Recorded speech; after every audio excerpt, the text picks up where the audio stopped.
ভারত কি এখন নিজ দেশের মানুষের জন্যই নিরাপদ, নাকি শুধু চেহারা আলাদা? এই সন্দেহেই প্রাণ হারাতে পারে যে কেউ। ভারতে আশঙ্কাজনক হারে বাড়ছে অচেনা মানুষ ও ভিন্ন সংস্কৃতির প্রতি ভয় ও ঘৃণা।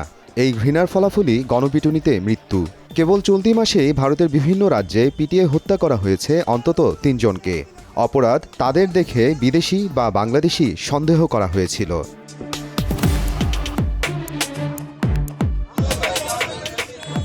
সম্প্রতি ভারতে আগন্তুকদের প্রতি সহিংস হয়ে ওঠার প্রবণতা নিয়ে সম্পাদকীয় প্রকাশ করেছে দেশটির সংবাদ মাধ্যম দ্য টাইমস অফ ইন্ডিয়া। সেখানে বলা হয়, বিজেপির টানা তৃতীয় মেয়াদের শাসনে সমাজে বেড়েছে ঘৃণা ও বিদ্বেষ।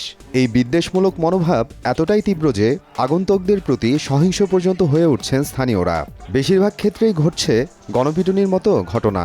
তারপরও সরকারের পক্ষ থেকে নেই তেমন কোনো পদক্ষেপ।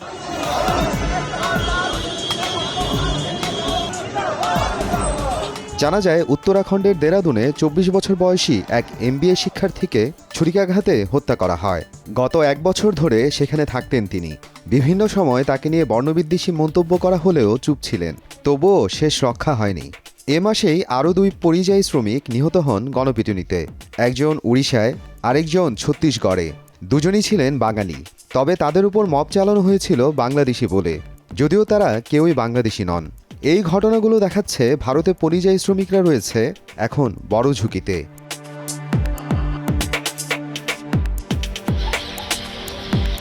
আফ্রিকা ও ভারতের উত্তর পূর্বাঞ্চলের মানুষ বহু বছর ধরেই বর্ণবিদ্বেষের শিকার। দিল্লি ও উত্তর ভারতের অনেক রাজ্যে এই সমস্যা পুরনো, কিন্তু সরকার কখনো এসবকে স্বীকার করেনি। পুলিশ প্রায়ই বলে এগুলো বিচ্ছিন্ন ঘটনা, কিন্তু বাস্তবে এগুলো মোটেও বিচ্ছিন্ন নয়। এটাই একটি ধারাবাহিক প্রবণতা। এর নাম আদারিং, মানে কাউকে আলাদা করে দেখানো, বিদেশি বা ভিন্ন মানুষ হিসেবে চিহ্নিত করা।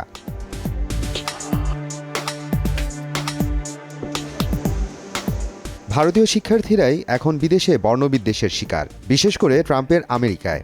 তখন এসব নিয়ে প্রচুর প্রতিবাদ ও আলোচনা হলেও নিজের দেশের একই সমস্যা নিয়ে সবাই চুপ।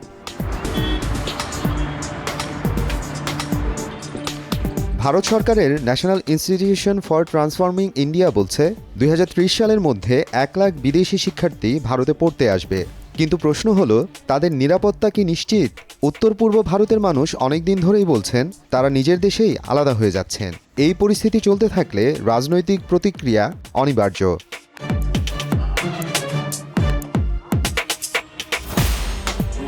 ভুয়া খবর ও গুজব এই সহিংসতাকে আরও উস্কে দিচ্ছে।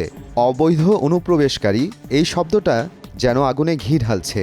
নির্বাচনের আগে এই বিষয়গুলো নিয়ে আলোচনা বাড়ছে, ফলে বাড়ছে সাধারণ মানুষের প্রতিক্রিয়া।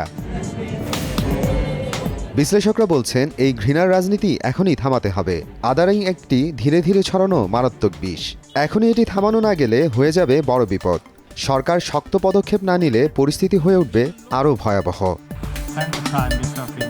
মোহাম্মদ আফরানুল ইসলাম, সময় সংবাদ।